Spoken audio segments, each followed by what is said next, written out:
The government is determined to modernize equipment of State Weather Agency Pag-asa DOST, Presidential spokesperson Edwin Lacerda said amid alleged confusion on whether the heavy rains and strong winds experienced in most parts of Luzon Sunday were due to southwest monsoon or from the reported low-pressure area. But Secretary Lacerda claims Pag-asa did its job and was able to inform public about the current weather condition. Lacerda also said that there is no indication that heads will roll because of the incident.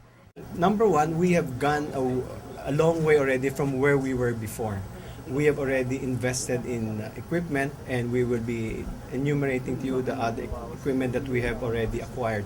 But certainly there's always room for improvement. Malacanang also reminds Pag-asa to conduct an hourly update during inclement weather. Pag-asa earlier reassured public to be more proactive in giving weather updates. DOST Undersecretary Mon Liboro claims Pag-asa will directly coordinate with media to fast inform the public.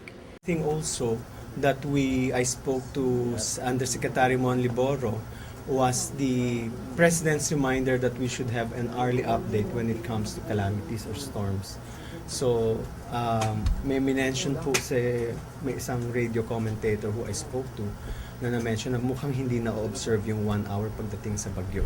And so we just reminded Undersecretary Mon Liboro, perhaps there is a instruction from the President when it comes to calamities to have an early update, and he will look into it.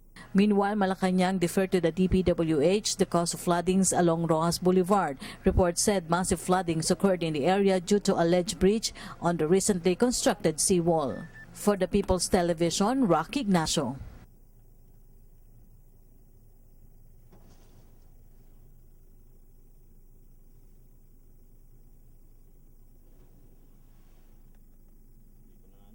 Ha?